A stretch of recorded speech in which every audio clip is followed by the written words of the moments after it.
पति को बार बार डांटती रहती, इधर जाओ, ये करो वो करो। और जब चला जाएगा बाहर तो फोन करके पूछेगी कब आएंगे, क्या हो गया, लड़ने को कोई नहीं मिल रहा। ये प्रेम है, ये तो प्रेम की बात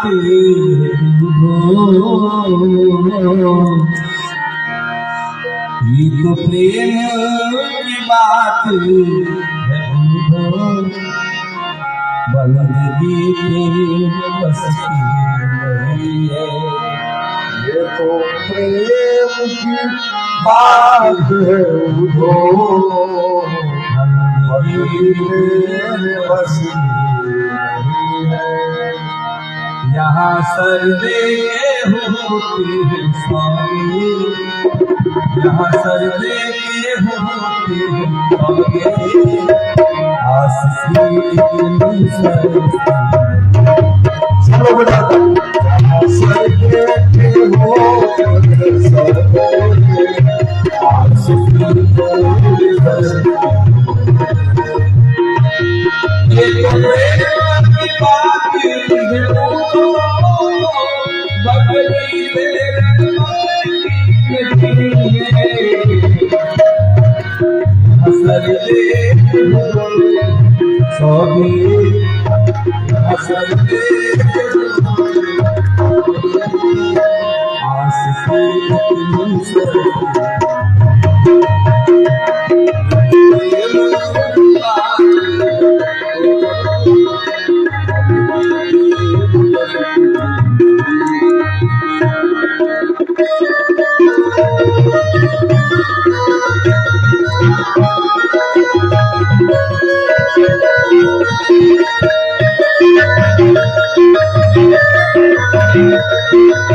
पूछा उनकी पूजा में सुन ले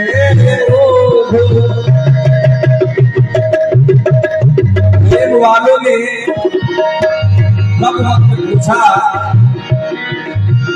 उनकी पूजा में सुन ले प्रेम वालों ने कब वक्त पूछा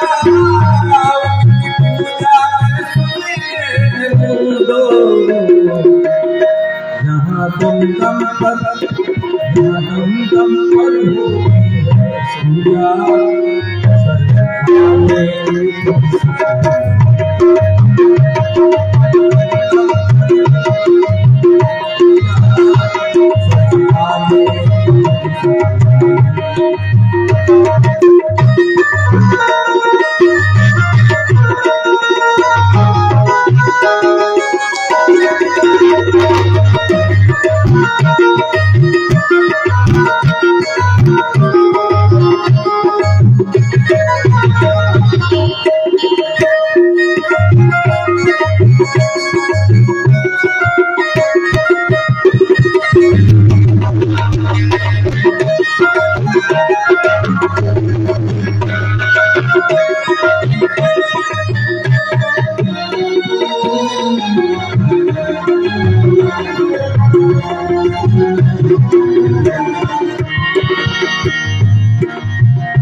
जो बसन में है मस्ती में डूबे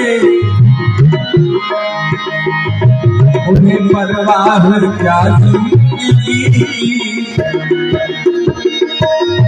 जो बसन में मस्ती में डूबे उन्हें परवाह क्या जिंदगी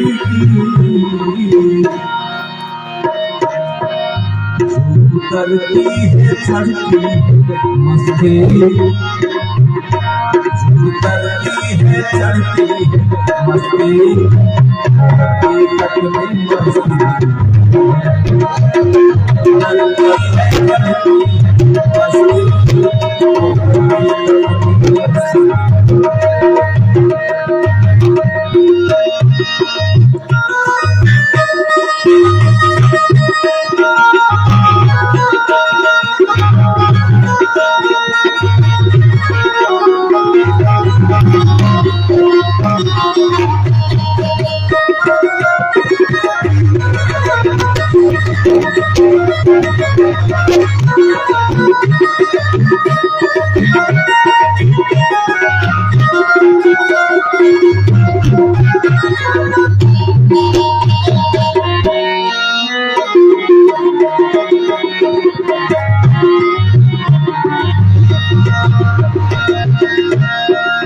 जिनके नजरों में है श्याम प्यारे,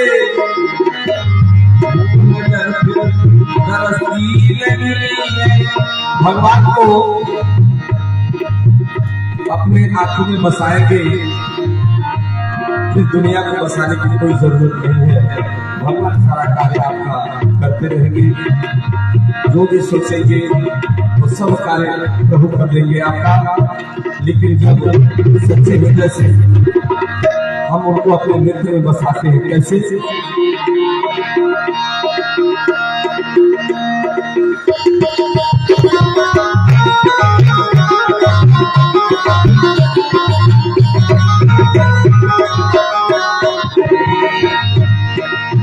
जिनके नजरों में है श्याम प्यारे,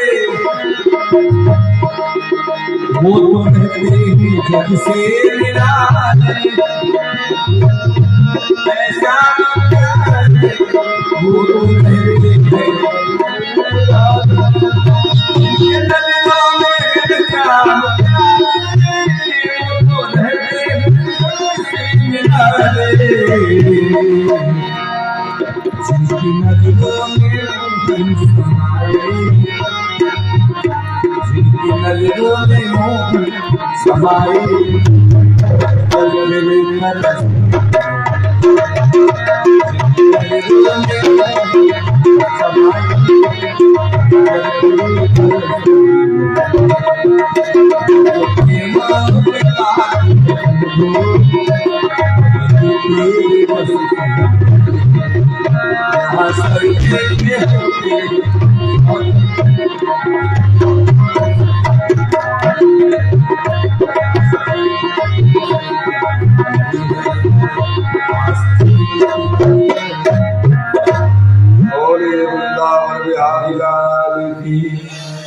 दरअसल भगवान ने उद्धव को इसलिए भेजा था कि उद्धव को अपने ज्ञान पे बहुत अभिमान था कि मैं बहुत ज्ञानी।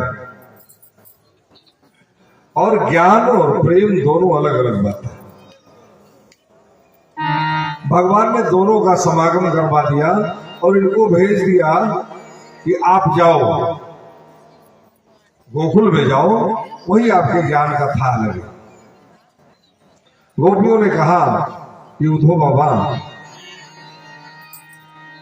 उद्धव मन न भये दसवी, एक हुतो सो गयो श्याम सन को अवराधे।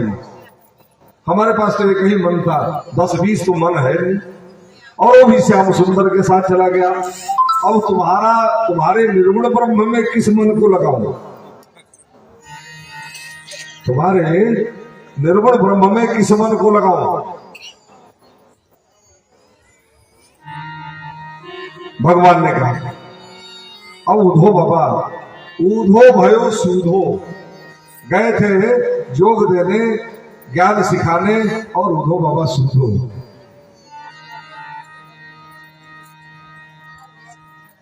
अब उद्धव बाबा को ज्ञान हो गया और ब्रज की रज में लौटने, और उन्होंने कहा कि हे भगवान, मोर हो मोर हिउ बनाइयो तो बनाइयो वृंदावन को, ब्रज के बागन में नाची नाची धन्य हो जाऊंगा। हे भगवान, अगले जन्म में अगर हमको मोर बनाना तो सिर्फ वृंदावन का बनाना, यही नाच नाच के धन्य हो। बंदर हूँ बनाओ तो बनाइयो वृंदावन को, जमुना की मीठिन में जोर आजमाऊंगा। अगर बंदर बनाना प्रभु तो हमको वृंदावन का ही बना, मैं यही घूम घूम के अपना जिंदगी बिता दूंगा। अगर संत बनाना, बड़ी कृपा करना, अगर मुझे संत बनाना तो वृंदावन का बनाना, यही मांग मांग के सबके घर में मैं खा के दिन हो जाऊं। भिक्षुक बनाना तो वृंदावन का बनाना, तोता बनाना तो वृंदावन का बनाना, हे प्रभु कुछ भी बनाना तो हमें वृंदावन में ही बना। लौटने लगे और गोपियों से कहा कि अब मैं यहां से जाऊं। गोपियों ने कहा कि ठीक है, कल उद्धव बाबा तैयार होंगे जाने के लिए, और गोपियों ने ले आकर अब अलग अलग चीज उपहार दिया। कहा उद्धव बाबा बातचीत करते हुए कन्हैया कभी हम लोगों की भी चर्चा करते हैं, क्या मथुरा की भी स्त्रियां उनसे उतनी ही प्रेम करते हैं जितना हम प्रेम करते थे? और कोई सजावट नहीं ले आ रही है, कोई मोर पंख ले आ रही है अपने घर से, ये मेरे तरफ से कन्हैया को, ये मेरे तरफ से कन्हैया को, रथ से आए हो ये लेते जाओ। गोपियों ने उद्धव बाबा को विदा किया। उद्धव बाबा वहां पहुंचे, कन्हैया ने पूछा क्या हुआ उद्धव? कहा महाराज हम तो जिस निर्गुण ब्रह्म की साधना में परेशान थे, जिसने सगुण ब्रह्म का दर्शन किया है उसके ऊपर निर्गुण ब्रह्म का असर नहीं है। साक्षात ब्रह्म मानती है तुमको, और हे कन्हैया तुम्हारा दर्शन करने के बाद गोपियों में और कोई रंग चढ़ने वाला नहीं। भगवान को प्रणाम किया।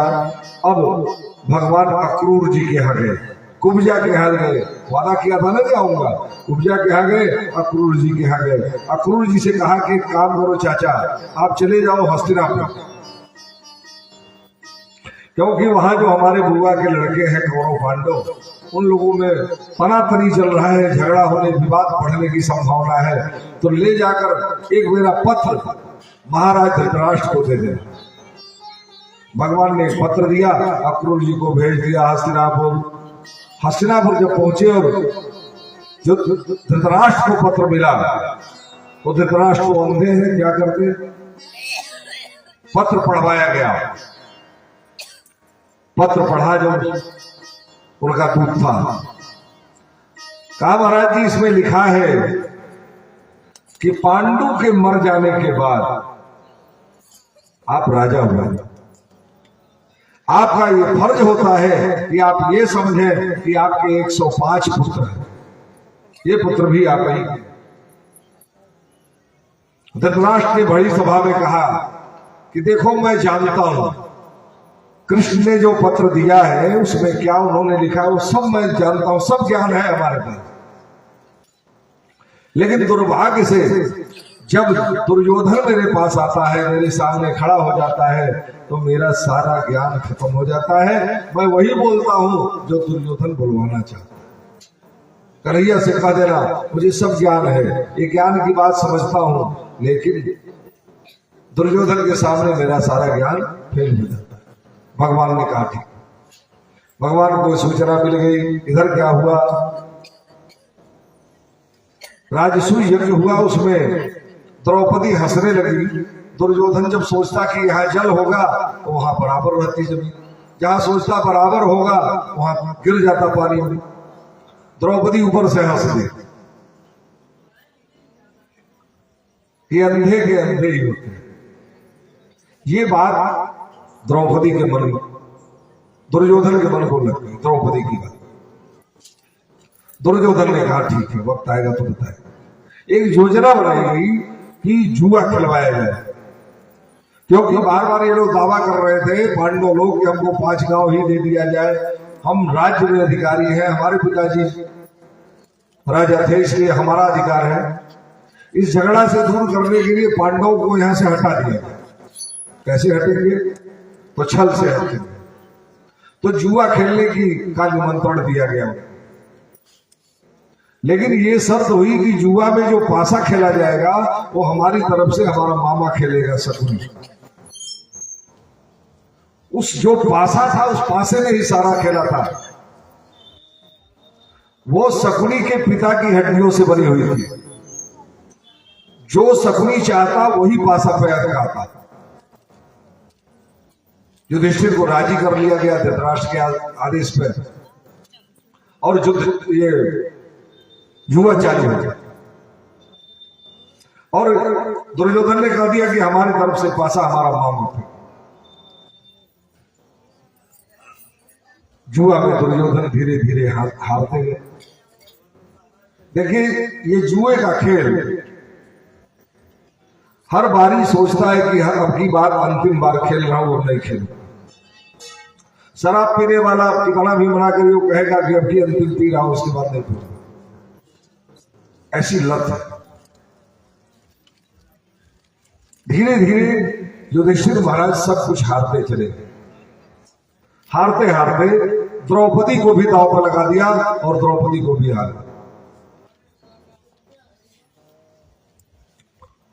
उस सभा में सारे लोग बैठे हुए हैं और सब लोगों ने देखा इस दशा को, लेकिन दुर्योधन के सामने किसी की बोलने की हिम्मत नहीं। धृतराष्ट्र महाराज अंधे नहीं, लेकिन सुन रहे हैं। भीष्म पितामह, कृपाचार्य, द्रोणाचार्य सारे लोग बैठे हैं। पांडव भी सर झुकाए बैठे हैं और द्रौपदी को हार गए हैं युधिष्ठिर महाराज। अब उसको मौका मिल गया। युधिष्ठिर चुपचाप सर झुकाए बैठे हैं। दुर्योधन ने कहा कि दुशासन, द्रौपदी को खींच के ले आओ सभा में।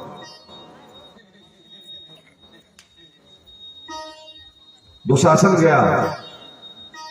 बहुत कठिन समय। द्रौपदी उस समय रजस्वला थी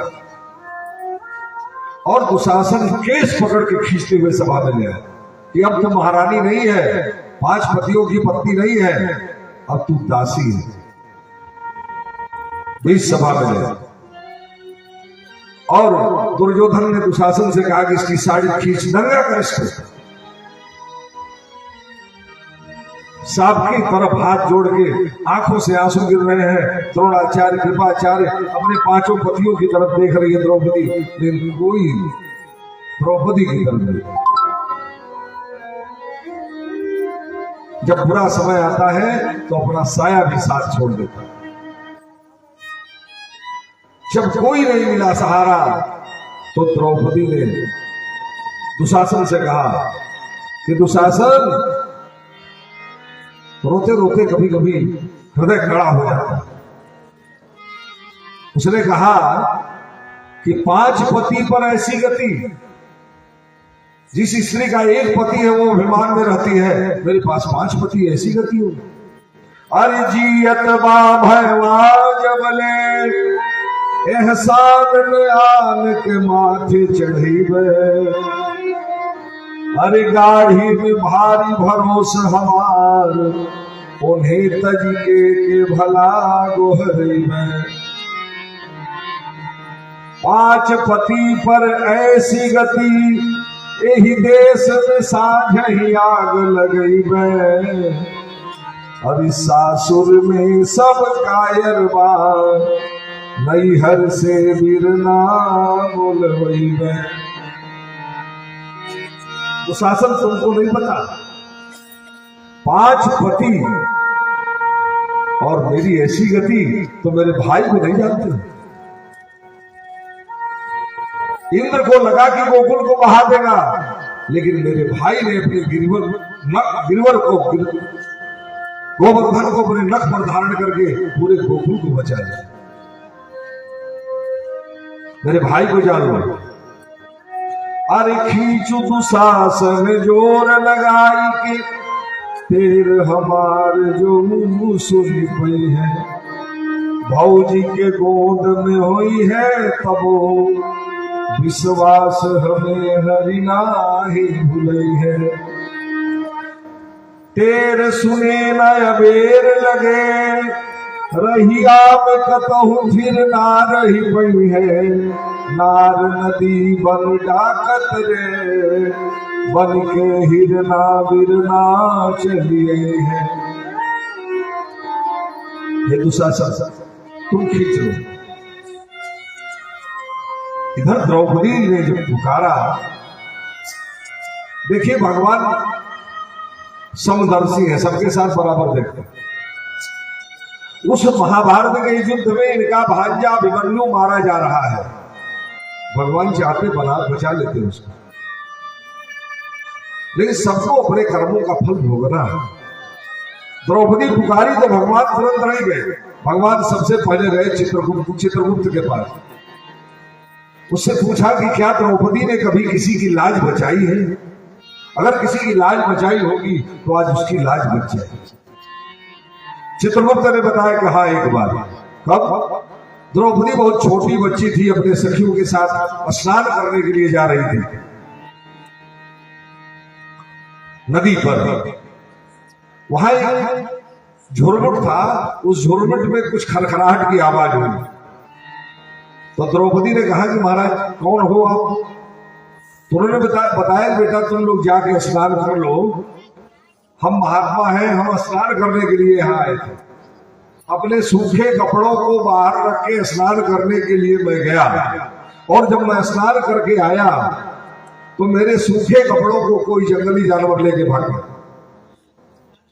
अब स्नान तो कर लिया हमने, अपने कपड़ों को सूखने के लिए रख दिया हूं, आप लोग जाओ स्नान करो, अभी सूख जाएंगे तो मैं उनको पहन के चला जाऊंगा।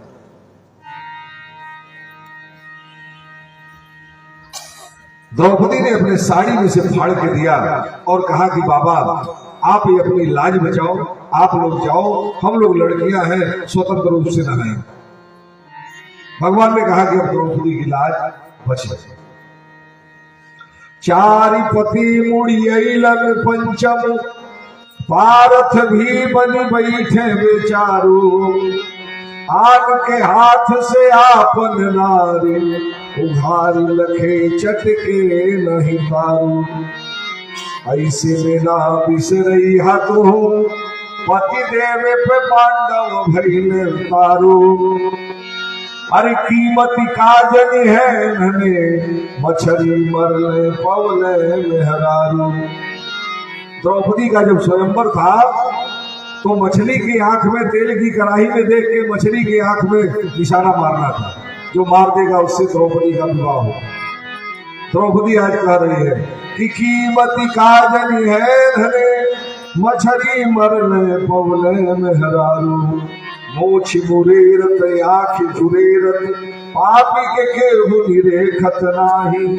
झाकत बाह वही के समय, ओकरी ओरिया केहू छेकत नाही। सास जेठानी खड़ी देवरानी, दुशासन के केहू छेकत नाही।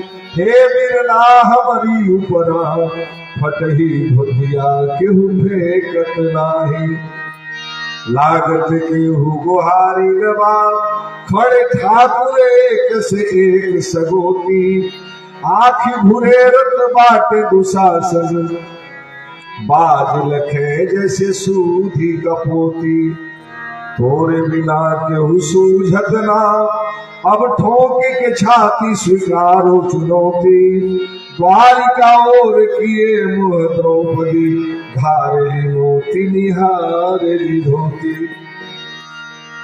द्वारिका के मुंह करके द्रौपदी दोनों हाथ ऊपर करके द्वारिकाधीश को बुला, नंगी हमें सब देखन चाहल, खींच ले धोती है चर्चावा। अजानो न मैं बिरना मोरी भाग में, कैसन कौन विधान रचावा। एक तुहे तज के, एक तुहे तज देश देशांतर, कै ठकुरा नहीं ठक चावा। अबीरन यादव वंश के नाहर, खाली भरोस तुहार बचावा। और जब मनुहार करते करते नाराज हो रही द्रौपदी धीरे धीरे, गाढ़े में जो बिसरई वहरी हमें, जातु से हम बोलब नाही।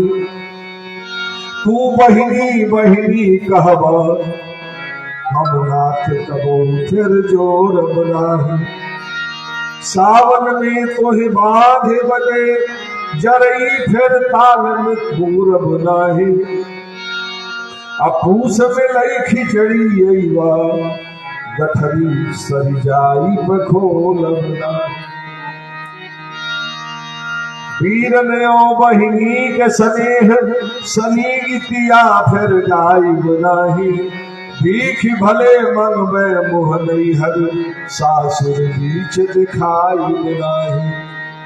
अब न तो नैहर आने लायक मैं रह जाऊंगी भैया, न तो ससुराल में रहने लायक रह जाऊंगी। गाढ़ सकेत परी के तदो बिरना तोह के गोहराई नाही अके करी तू बहिनी पूछले पर नाव तुहार बताई नाही। भैया ऐसा मत सोचना कि आप की बेइज्जती होने दूंगी, मैं मर जाऊंगी, लोग पूछेंगे कहाँ घर है कहाँ नहीं है, आपका नाम नहीं बताऊंगा।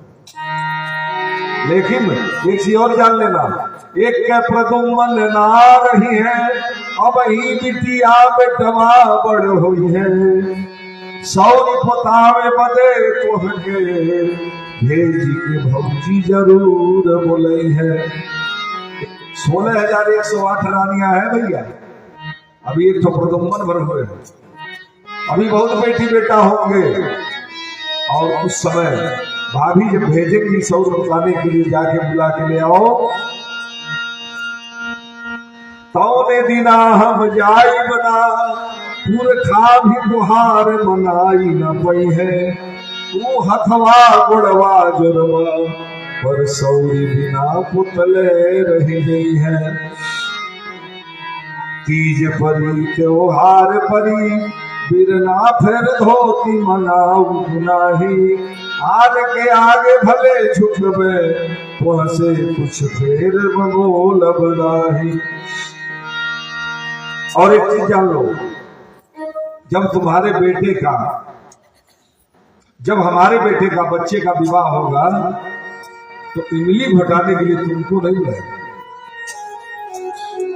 मोर बधी भगिना की श्री इमली तुहसे घोटवाई बनाही अपूत बियाहन तू चलबा हम काजर आँखी लगाई बनाही। बुआ काजर लगाती है ना जब बेटे का विवाह होने जाता है, ऐसे करे के तोहे रहने हमके नहीं खे भगनी तो बनाया आज से टूटल नात हमें बहिनी कही के न कबो गोहराया। नाराज हो रही द्रौपदी। और इधर भगवान ने क्या किया, जल्दी से निकले, गरुड़ जी पीछे से आ गए, कहा महाराज इतनी तेजी से तो जा रहे हैं, हम आपके वाहन हैं, आप बढ़ जाइए 1 मिनट में पहुंचा देंगे। भगवान ने कहा कि गरुड़ आज रुकने का टाइम नहीं, तुम हमसे आगे बढ़ो, हम बढ़ जाएंगे। कभी गरुड़ आगे बढ़ते हैं, कभी प्रभु आगे बढ़ते हैं, गरुड़ को भी नहीं सोचा। और जब देखा कि अब द्रौपदी की लाज नहीं बचेगी तो अपना पीतांबरी फेंक दिया भगवान। गौरी वृंदावन बिहारी लाल की जय। इधर तो शासन परेशान है कि साड़ी की ही नारी है कि नारी की ही साड़ी है कि साड़ी की ही नारी है, इतना साड़ी कहां से। भगवान जब वहां पहुंचे तो खाली द्रौपदी देख रही है, भगवान का वस्त्रावतार हो गया है, किसी और को भगवान नहीं दिख रहे हैं, खाली द्रौपदी को देख रहे हैं। शिकायत कर रही है कि हे कितना देर लग गया आते हुए कहीं। कहा द्रौपदी रास्ते में कहीं रुका नहीं हो, कहीं जलपान भी नहीं किया, और तुम इस साड़ी के लिए नाराज हो। द्वारिका में जब जाई कुबेर के तोरे बदे हम साड़ी मंगई में ओहू बलाज बची न जो तोर तरधवा के साड़ी जाई चोरई में ओहू से लाज बची न द्रौपदी आपन तो के पीताम्बर ओढ़ई में तोरे बदे हे बहिनी हम हो आज दिगंबर हो मैं नंगा हो जाऊं, अपना पीताम्बरी तुमको उड़ा दूंगा। और तब द्रौपदी क्या कहा? कहा दुशासन देख लिया,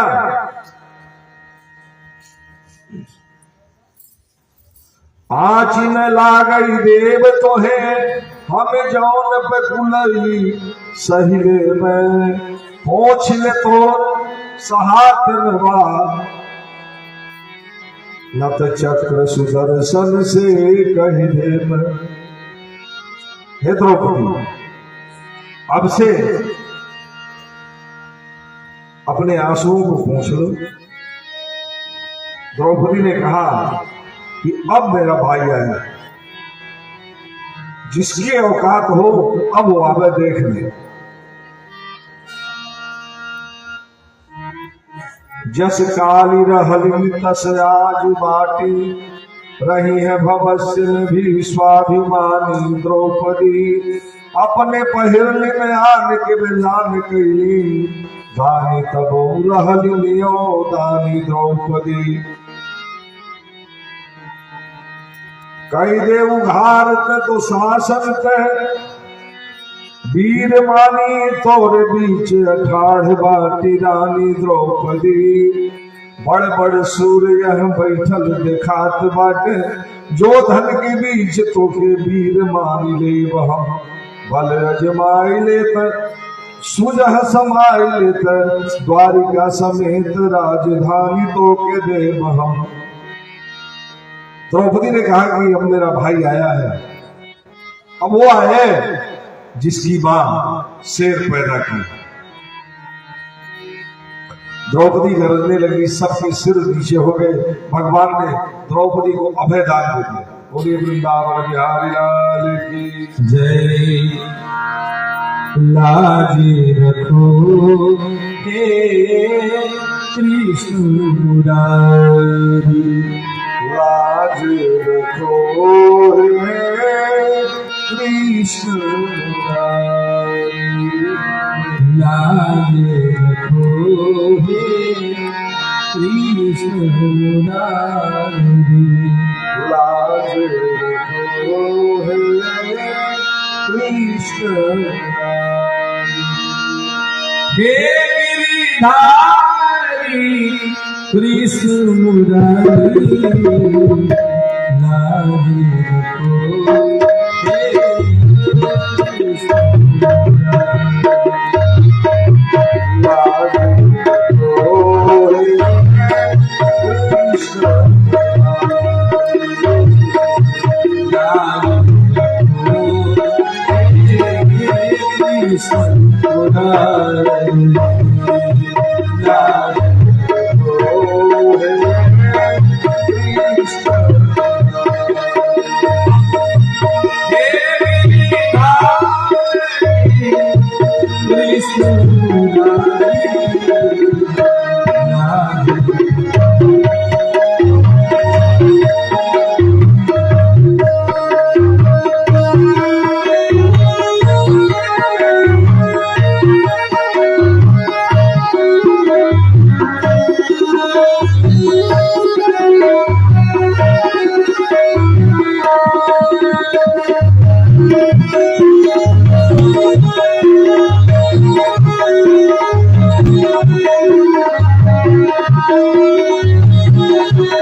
मैं समझी एक अनूठा, मैं समझी एक अनूठा, मैं समझी भैया एक अनूठा, मैं समझी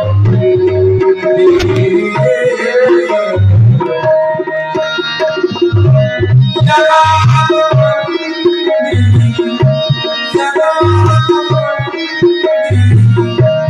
सारे सारी याद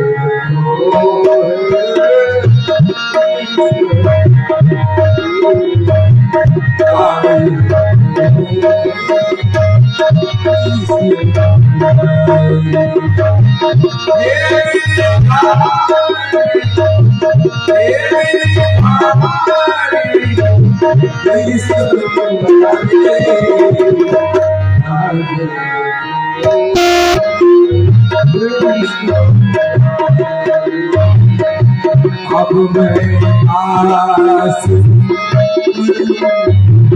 किसी से अब मैं आस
जुए में पति मेरे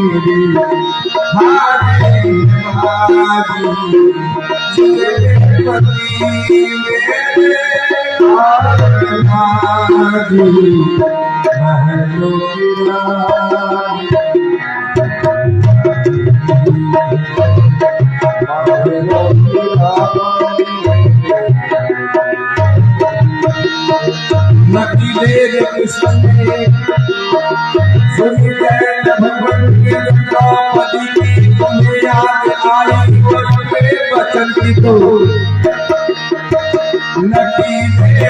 मेरे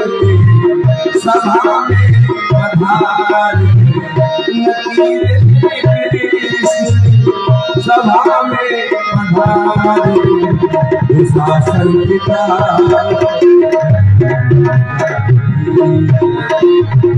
शासन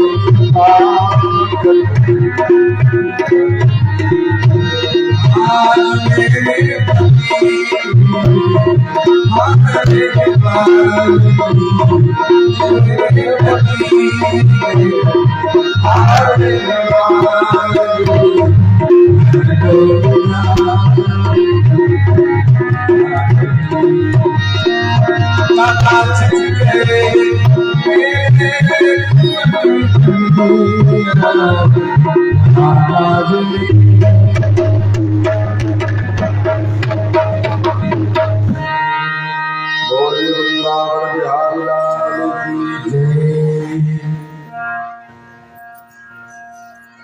कंस के मरने के बाद आगे कथा में जरासंध के वध का वर्णन है। एतदर्थो तारोऽयं भूभारहरणाय संरक्षणाय साधूनां कृतोन्नेषां वधाय च। संसार में भगवान धर्म की स्थापना और अधर्म का विनाश करने के लिए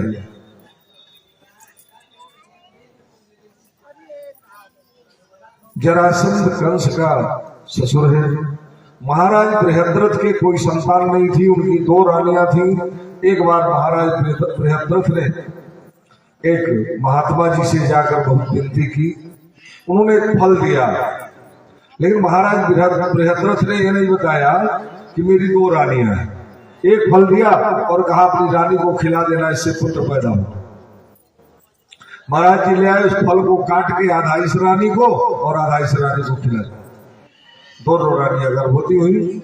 समय आने पर दोनों रानियों को पुत्र पैदा हुआ। दासी ने जाकर बताया कि महाराज पुत्र तो पैदा हुआ है, लेकिन आधा इस रानी को और आधा पुत्र इस रानी। महाराज बृहद्रथ ने सोचा कि अब क्या करूं। कालिजा के जंगल में फेंक, ले आके जंगल में फेंक दिया। एक जरा नाम की राक्षसी आ रही थी, पता नहीं क्या उसको सूझा, दोनों टुकड़ों को उठा लिया और दोनों को सटा के से जियो जियो जियो करने लगी। बच्चा जिंदा हो गया सकते। और तेज से चिल्लाने की आवाज आई, लोगों ने बताया। फिर उस बच्चे को लेके आए। महाराज बृहद्रथ ने उसका पालन किया। वो जरासंध हुआ, बहुत वीर है। एक बार भीम, जरासंध और दुर्योधन, ये तीनों लोग तपस्या करने के लिए,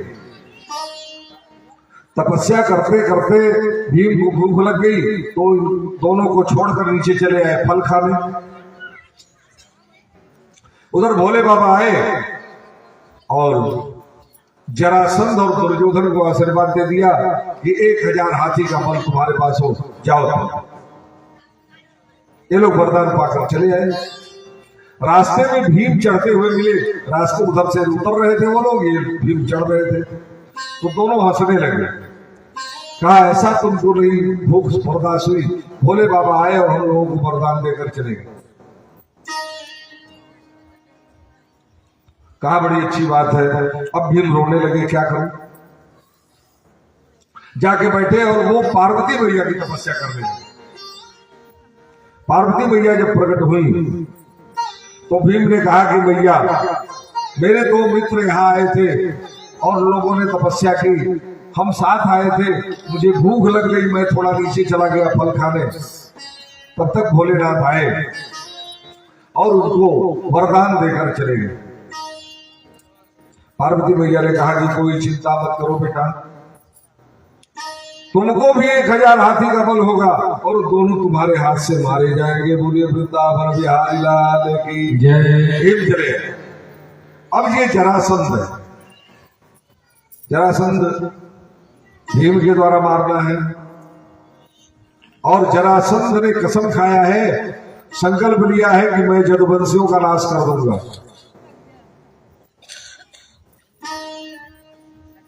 अब जरासंध 23 अक्षौहिणी सेना लेकर मथुरा पर आक्रमण कर। कृष्ण और बलराम ने उसकी सारी सेना का संहार कर।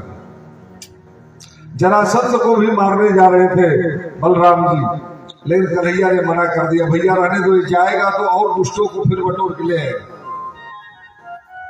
छोड़ दिया जरासंध। ऐसे करके 23 अक्षौहिणी सेना लेकर 17 बार आक्रमण किया, लेकिन हर बार हार जाता है। 18वीं बार जब उसको आना था तो उसने 100 ब्राह्मणों को बैठाया पूजा करने के लिए। कहा जा रहा हूं युद्ध में अगर मैं विजय प्राप्त करके आया तो बहुत बहुत दक्षिणा दूंगा आप लोग, और अगर मैं हार गया तो आप सभी लोगों का मैं वध कर दूंगा। अब ब्राह्मण बेचारे बैठ के पूजा कर रहे हैं, लेकिन भगवान गोद्विज हितकारी, भगवान के नाते किसी ब्राह्मण की हत्या हो जाए ये भगवान को बर्दाश्त नहीं। 18वीं बार 23 अक्षौहिणी सेना लेकर आया और उसी समय एक कालयवन का नाम का दैत्य है वो भी मथुरा पर आक्रमण किया। भगवान सब लीला जान रहे थे, विश्वकर्मा को बुलाकर द्वारिकापुरी का निर्माण करवा दिया। रात में ही मथुरा से सारे लोग गुप्त रास्ते से द्वारिकापुरी चले गए हैं। कोई द्वारिकापुरी में मथुरा में कोई है नहीं, सब लोग द्वारिकापुरी चले गए, खाली कन्हैया और बलराम है मथुरा में। घर से 23 अक्षौहिणी सेना लेकर जरासंध आ गया और 18 अक्षौहिणी सेना लेकर कालयवन आ गया। कालयवन को वरदान है कि वो मरेगा नहीं। अचानक मथुरा को दोनों ओर से घेर लिया लोगों ने। बलराम जी ने कहा कि कन्हैया क्या होगा? कहा भैया आज लड़ना नहीं, आज भागना है। बहुत लड़ लिए, एक तरफ आप भागना और एक तरफ मैं भागना। भगवान जिधर भागे केशव, गोविंद जिधर भागे उधर कालयवन ने दौड़ा दिया, और बलराम जी इधर भागे उधर जरासंध ने दौड़ा लिया।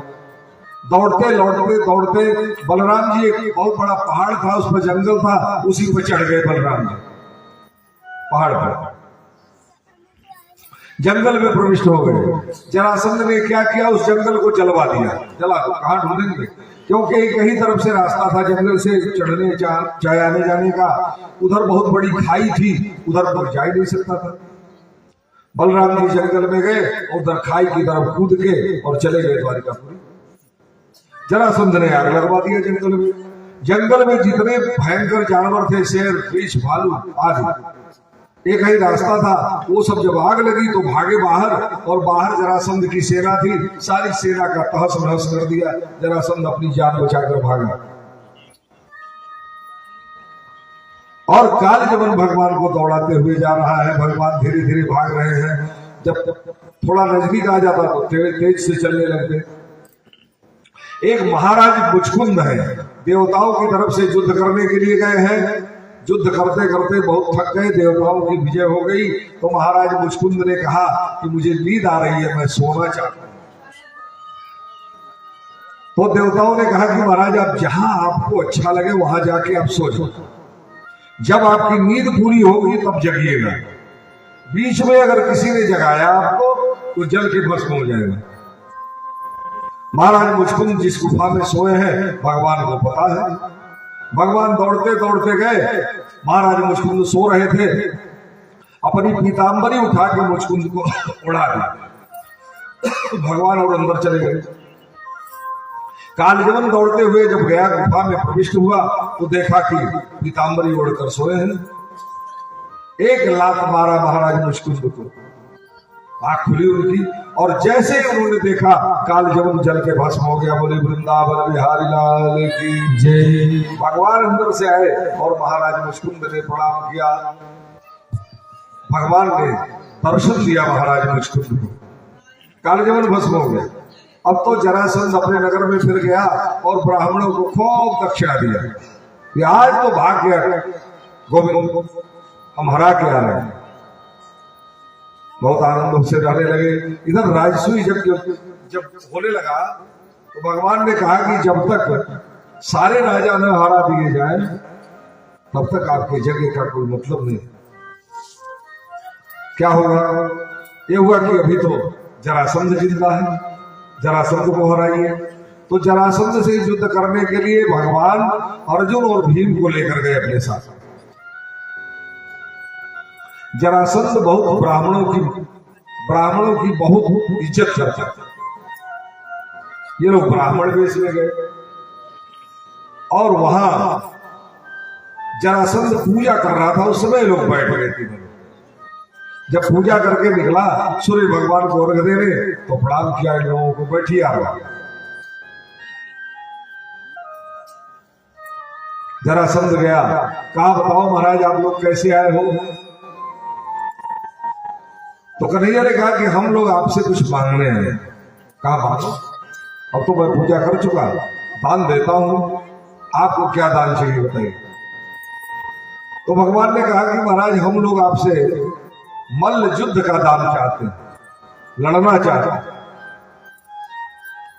अच्छा। अचानक उसकी नजर पड़ी, कहा वासुदेव जिंदा हो? कहा लेकिन तुम तो युद्ध से भागे हुए हो, इसलिए तुम तो लड़ ही नहीं सकते। इसको भी पहचान गया अर्जुन है, धनुष युद्ध जानता है, ये भी नहीं लड़ सकता। हमारे बराबरी का भीम है, ये कुछ देर लड़ सकता है। तो कहा कि मल्ल युद्ध होगा, एकदम धर्म युद्ध, दिन भर युद्ध होगा, शाम को सब लोग खाएंगे पिएंगे आराम करेंगे। कहा ठीक है, हमें मंजूर है। अब ये भीम और जरासंध खूब दिन भर लड़ते और वासुदेव कृष्ण और अर्जुन अपना भोजन पानी नाश्ता समय समय से मिलता रहता। राजा का दरबार, ऐसे युद्ध चलता रहा। एक दिन भीम ने कहा कि वासुदेव ये बताओ, भूख हमें लगती है और खाते तुम लोग हो। दिन भर लगा दिए हो, हम दिन भर भी उससे जरासंध से युद्ध कर रहे हैं और तुम लोग मजे कर रहे हो। कभी कुछ भोजन कभी कुछ भोजन। इसका अंत भी होगा कि ऐसे चलता रहेगा कुछ दिन तक, महीनों तक।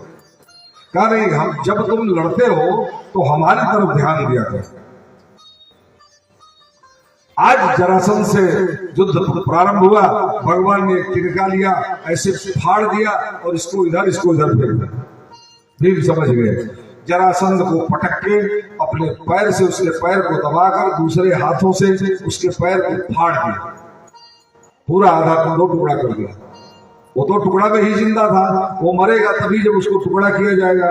टुकड़ा हुआ और जरासंध की मृत्यु हो गई। बोले वृंदावन बिहारी लाल की जय। इधर भगवान ने क्या किया, द्वारिका में प्रस्थान कर दिया। इसको छोड़ दो मथुरा को, यहाँ रहने लायक नहीं। भगवान द्वारिका पहुंचे, वहां एक महाराज रैवत है, उनके पुत्र हैं महाराज कुकुदमी। उनकी एक बिटिया है रेवती, उसका विवाह कहीं नहीं पड़ रहा। जहां जाते हैं वहां विवाह नहीं पड़ रहा। ये क्या किए कि अपनी बिटिया रेवती को लेकर और उसके विवाह के योग्य कुछ राजकुमारों के कुंडली लेकर ये पहुंच गए ब्रह्मा जी। यहाँ संगम बाबा का है दिखाना चल रहे हैं, दिखाएंगे। पहुंच गए वहां। संयोग से वहां कोई सत्र चल रहा था, कोई मीटिंग चल रही थी ब्रह्मा जी के यहाँ। इनको बाहर रुकना पड़ा।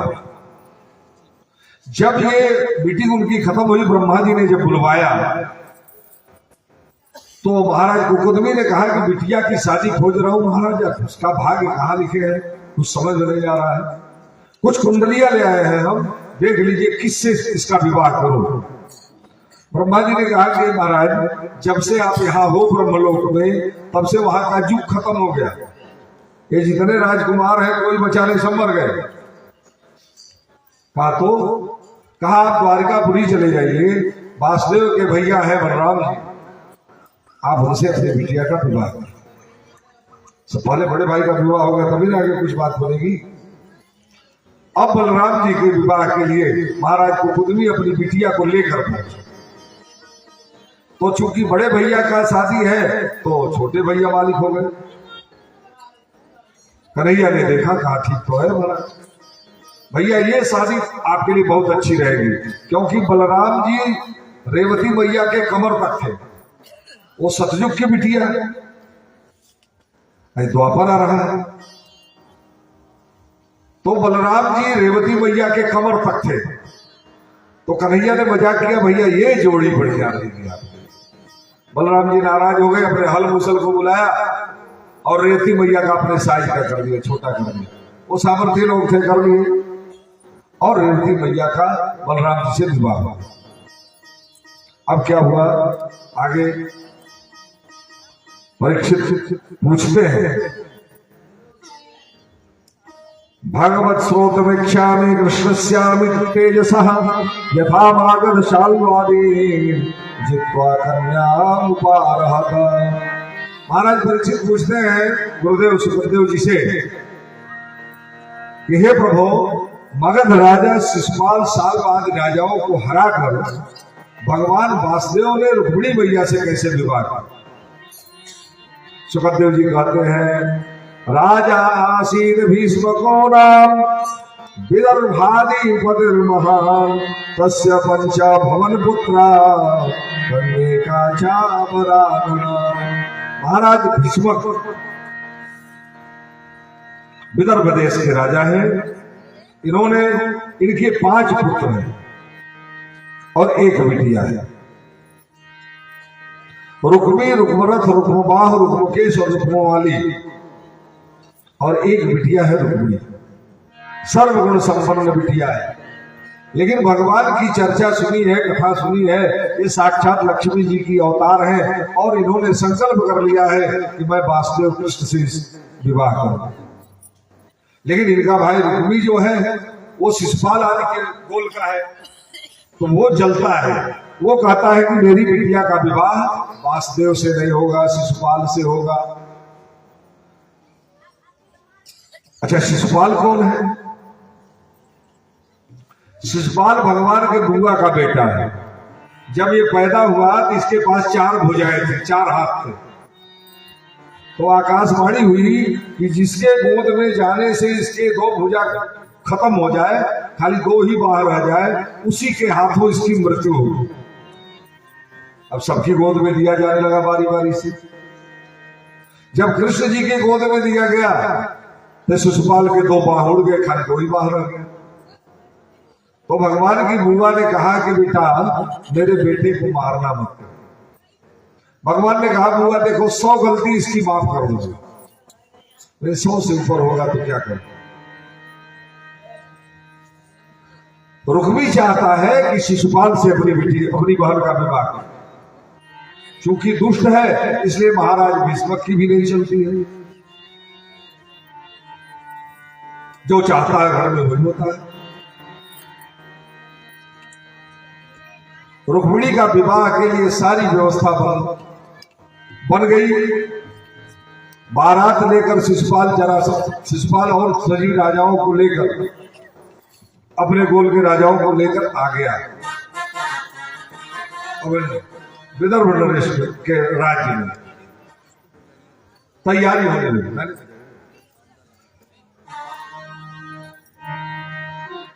तैयारी होने लगी। लेकिन रुक्मिणी मैया के मन में चैन नहीं। कैसे क्या संदेशा भेजे? अपने भाभी से बात किया, भाभी मेरा विवाह वासुदेव से करो, किसी उपाय से, मैं शिशुपाल से विवाह नहीं करूंगा। भाभी ने एक ब्राह्मण को बुलवाया और कहा कि आप एक पत्र लेकर द्वारिकापुरी जाइए और कन्हैया को दे दें। रुक्मिणी मैया का पत्र लेकर वो ब्राह्मण द्वारिकापुरी में, वहां उस पत्र को दिया। भगवान ने जब पत्र को देखा तो कहा, सब समाचार पूछा और भगवान तुरंत रथ पर उस ब्राह्मण कुमार को बैठाए और चल दिए महाराज भीष्मक के यहाँ। क्यों?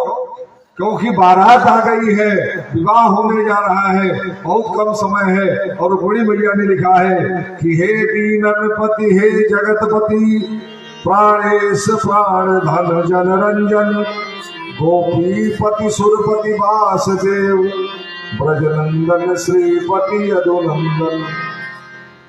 हे नाथ, मैं आपको अपना पति मान चुकी हूं, और अगर ये शिशुपाल के साथ मेरा विवाह हो गया तो मेरा जीवन नरक हो जाएगा, मेरा भाई मान नहीं रहा है। भगवान वहां से चल दिए और कुंडलिनपुर आकर भगवान ने उस ब्राह्मण बालक को उतार दिया। इधर क्या है, समय हो गया विवाह का। अब जो राजकन्या होती है विवाह से पहले गौरी पूजन करने के लिए जाए, महल से लेकर और गौरी मैया के मंदिर तक दोनों तरफ सिपाही लगाए गए और सुरक्षा व्यवस्था कड़ी है। और रुक्मिणी अपने महल से निकलेंगी, पार्वती मैया के मंदिर में पूजा करेंगी, वहां से फिर आएंगी और उसके बाद विवाह हो जाएगा।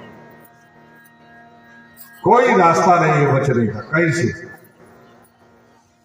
इधर भाभी को पकड़ के रो रही है रुक्मिणी मैया, तब तक वो ब्राह्मण कुमार पहुंचे और उन्होंने कहा कि कन्हैया आ गए हैं, और मैंने उनको पत्र दे दिया, वो खुद आ गए। रुक्मिणी मैया वहां से निकलती है महल से, दोनों तरफ से सिपाही अस्त्र शस्त्र लेके खड़े हैं। रुक्मिणी मैया मंदिर में पूजा कर रही गौरी मैया का, और इधर भगवान अपना रथ ले जाकर उसी मंदिर के गेट पर खड़ा कर, दोनों तरफ सैनिक है, और सैनिक आपस में क्या कह रहे हैं, क्या जोड़ी है, बहुत बड़ी, इतना सुंदर राजकुमार आया है, इन्हें ये ऐसा भूल ही गया कि हम क्या करने के लिए यहां लगाए गए। ऐसी मोहनी डाली भगवान ने, जहां चलता था काम तीरों से कमानों से, विजय मुरली की होती थी मधुर मुरली के तालों से। भगवान ने ऐसा मोहनी रूप बनाया कि सारे लोग मोहित हो। रुक्मिणी मैया गौरी मैया का आरती कर रही थी, आई, भगवान ने कहा कि देवी क्या आदेश है। रुक्मिणी मैया ने कहा कि मैं आपसे विवाह करना चाहती हूँ। भगवान ने रुक्मिणी मैया का हाथ पकड़ा, रथ में बिठा दिया, बोली वृंदावन बिहारी लाल की जय। और इधर बलराम जी ने सुना कि कन्हैया अकेले गया है, तो वहां तो और भी लोग आएंगे, क्या करूं, तो बलराम जी रथ लेकर सेना लेकर पहुंचे कुंडलिनपुर। भगवान रुक्मिणी को लेकर जा रहे हैं, रुक्मी पीछे पीछे जा रहा है, और सबसे कह दिया कि आज अगर मैं कन्हैया को मार के अपनी बहन को लेके नहीं आया तो कुंडलिनपुर में कभी प्रवेश नहीं करूं। बलराम जी ने सभी सेना को रोक दिया, सबको मार के भगा दिया, और रुक्मी पीछे पीछे जा रहा है। कन्हैया ने देखा कि अब रुक्मी नहीं मानेगा, तो बहुत दूर जाने के बाद रथ रोक लिया, रुक्मी को पकड़ लिया अपने साले, और इसका बाल आधा मोड़ दिया, आधा बाल आधा मोड़, और रथ के पहिए में बांध दिया।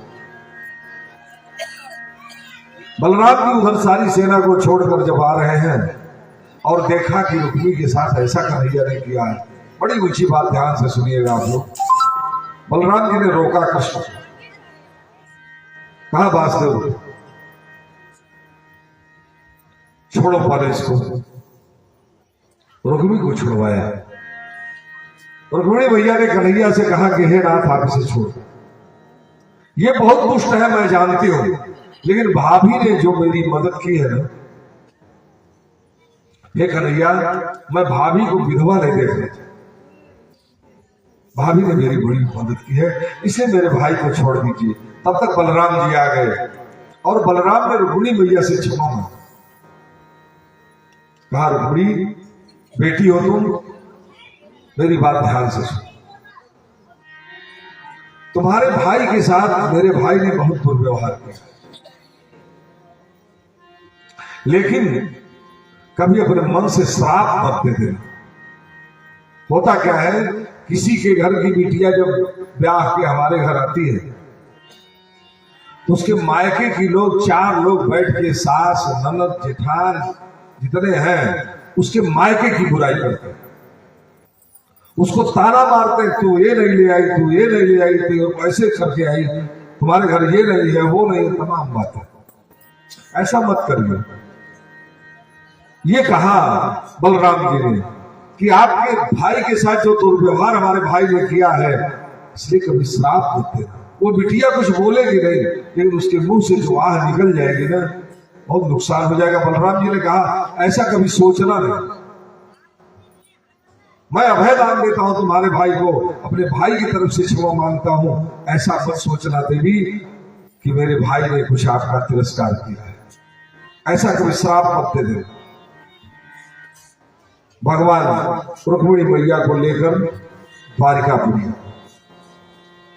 रुक्मिणी अपने नगर में नहीं गया कुंदनपुर में, और महाराज भीष्मक ने द्वारिकापुरी में आकर रुक्मिणी मैया का पूजा कन्यादान किया। बोलिए वृंदावन बिहारी लाल की जय। रुक्मिणी मैया को बुलाया जाए।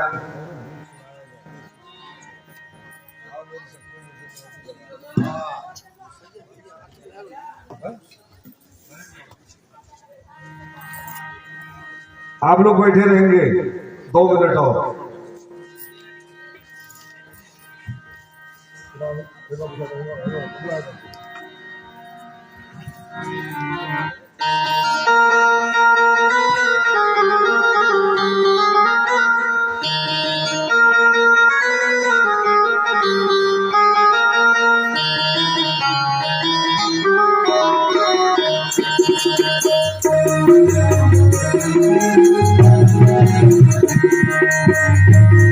अरे आओ मेरी सखिया मुझे बता दो, आओ मेरी सखिया मुझे बेहदी बता दो, लगा दो मुझे सजा दो, लगा दो मुझे सजा दो।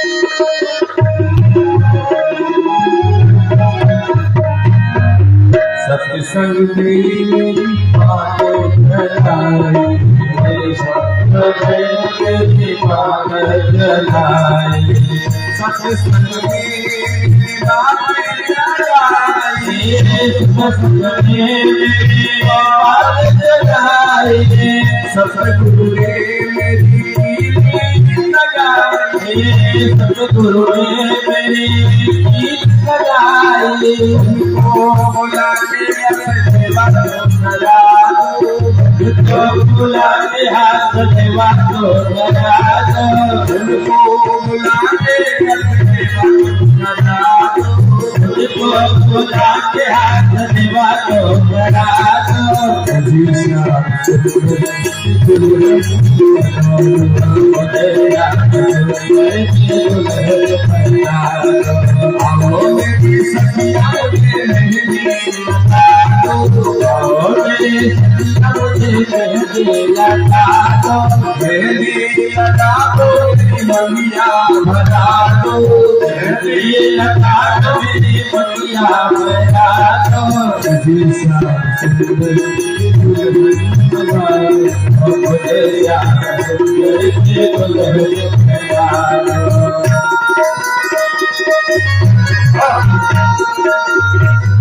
विराजो रोहो सिंहारो रोहो शिवै पाद्यायै विराजो रोहा नमस्कृताय सहस्रमूर्धये सहस्रपादाक्षिशिरोद्वाहवे सहस्रनामने पुरुषाय शाश्वते सहस्रकोटिनिर्धारे नमः।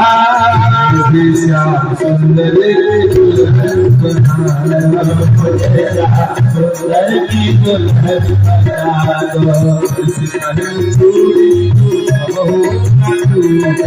ऐसी जोड़ी नो बहुत छोटे सब लाजो बहुत छूटे सब लाजो बहुत छोटे ऐसी पहन चूड़ी तो कब होगा टूटे ऐसी पहन चूड़ी तो कब होगा टूटे सब लाजो कब होगा छूटे सब लाजो कब होगा छूटे अटल सुहागन की बिंदिया लगा दो अटल सुहागन की बिंदिया लगा दो अटल सुहागन की बिंदिया लगा दो अटल सुहागन की बिंदिया लगा दो दिशा सुंदर की दुल्हन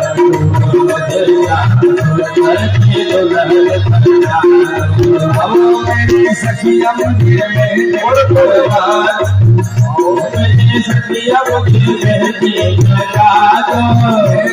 लगा दो मेरी बलिया लगा दो लगा दो मेरी बलिया लगा दो दिशा सुंदर की बना दो मुझे सुंदर की दुल्हन बना दो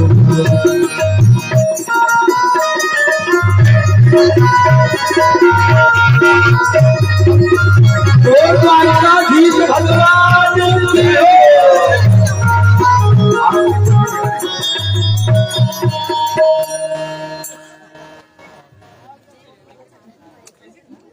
दिखाते रहिए यार से दिखाइए ये देखो महावीर प्रजननम ने अस्तु तस्वीर गुण सर्वगण गुण सस्ते आप सनी प्रजा सनी प्रसन्न लोग सन्न भय सनी अग्निम प्रजा बहुला ले करो तम वयोरे दोषमा सुधरता आरती बिगारी सिद्ध दलते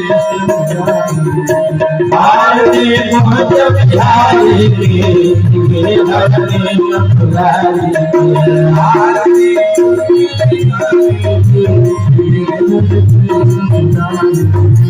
आरती बहुत बिहारी के धरती नपुरारी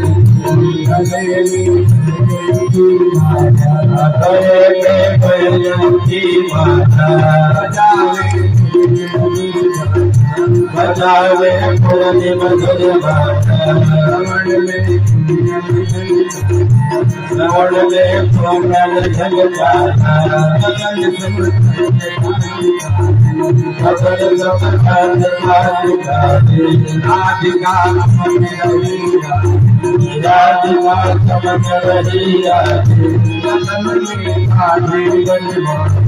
बगल में पारे बनवाती अमर सीध हो सूरीठ हो चंद्र सीध हो ललित छवि श्यामा प्यारे आरती बहुत बिहारी की गिरिधर की नपुरारी आरती बिहारी की गिरिधर की नपुरारी आरती बहुत बिहारी की गिरिधर की नपुरारी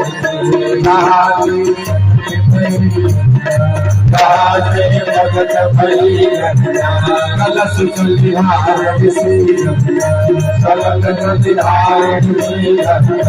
स्मरण सिंह श्रवण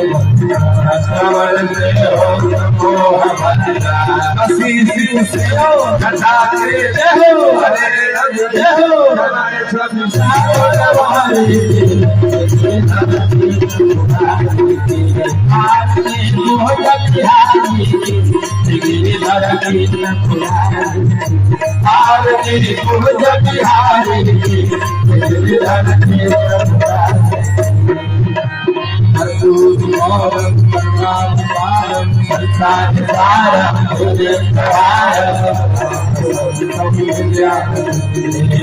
भवानी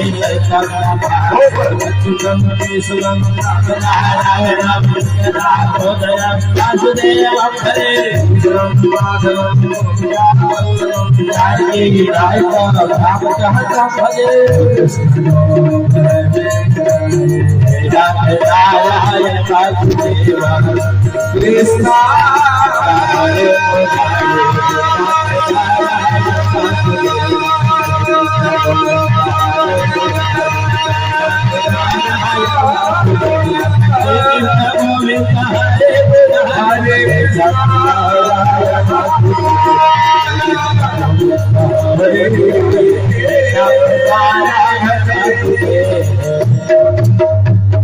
बोली वृंदावन बिहारी लाल की। आप लोग बैठ गए।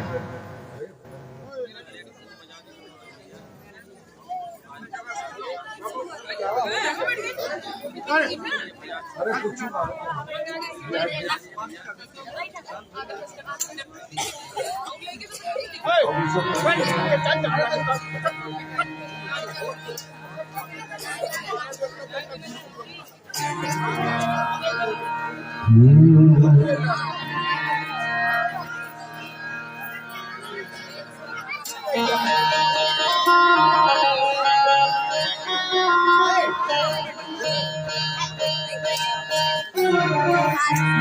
त्रिपुरा बनी है नंदला